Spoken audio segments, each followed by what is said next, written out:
Salut à tous, c'est Maxime de Purple Giraffe et j'espère que vous êtes au taquet aujourd'hui parce que je vais partager avec vous un outil dont on m'a parlé. Je ne l'ai pas testé personnellement mais il m'a l'air quand même plutôt sympa.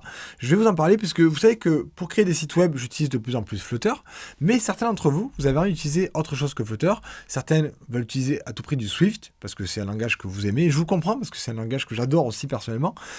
Et si c'est le cas pour vous, si vous faites beaucoup de Swift, que vous n'avez pas envie d'apprendre un nouveau langage comme le Dart ou même du HTML et du CSS, vous voulez rester en Swift et vous connaissez déjà Swift et SwiftUI, vous avez envie de faire du web, eh bien il existe un projet open source qui s'appelle le Tokamak qui permet de générer un site web en utilisant la syntaxe, en utilisant du Swift et SwiftUI comme syntaxe.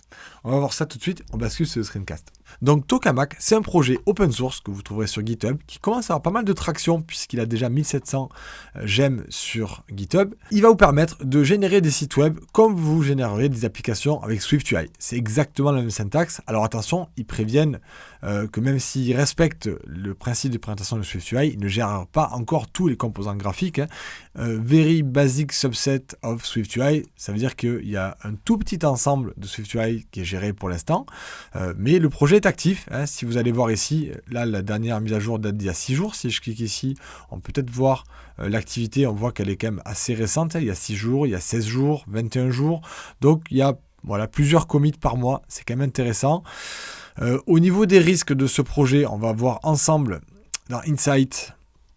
On va aller sur Contributor, on peut voir donc qu'il est actif, ça on l'a vu, c'est déjà très positif. Le plus gros risque pour moi, c'est qu'on a un contributeur principal qui fait la plupart des commits, qui commence à être un peu moins actif, mais le côté positif, c'est qu'il y a une autre personne qui commence à être active depuis que lui, il est un petit peu moins apparemment, donc ça c'est bien. J'apprécierais qu'il y ait un peu plus de contributeurs.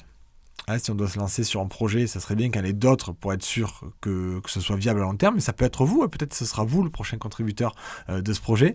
Mais en tout cas, il y a des contributeurs, il est actif, donc c'est quand même plutôt positif. Ça reste un projet qui est à ses débuts, donc il n'y a aucune garantie qui sera là toute votre vie. Mais si vous avez envie de tester, de créer des sites web avec Swift, et notamment SwiftUI, c'est intéressant. Parce qu'en plus, il utilise WebAssembly. WebAssembly, c'est du développement natif pour le web. Ça va compiler en natif. C'est quand même super intéressant d'avoir ce genre d'outil qui vous permet de créer des sites web. Alors moi, je vous conseille sur ce genre de projet de le tester sur des petits projets, des tout petits projets de thèse, de découvrir, voir ce que ça donne. De patienter, de ne pas vous investir sur des très gros projets de production pour des clients, peut-être sur des projets de test pour vous, pour de la famille, pour des assos, pour des amis, des gens qui ne seront pas trop regardants si vous le mettez plus à jour un jour parce que vous n'avez plus le temps ou le projet n'est plus disponible. Voilà, testez-le pour ça, voyez si ça vous plaît. Et si ça vous plaît, vous avez plusieurs solutions. Soit vous pouvez devenir un contributeur, soit vous pouvez vous y investir plus. Ça peut être un projet qui peut être viable à long terme. Donc n'hésitez pas à l'explorer si c'est quelque chose qui peut vous botter. J'espère que cette vidéo vous a plu. Je compte sur vous. Si ça vous tente, si ce genre de projet vous tente, n'hésitez pas à me le dire en commentaire. Si vous l'avez testé ou si vous comptez le tester, dites-moi-le en commentaire. Comme ça, je serai au courant que cette vidéo vous a plu. Je serai aussi au courant si vous mettez un petit pouce. Si la vidéo vous plaît, on met un pouce, ça vous avez l'habitude.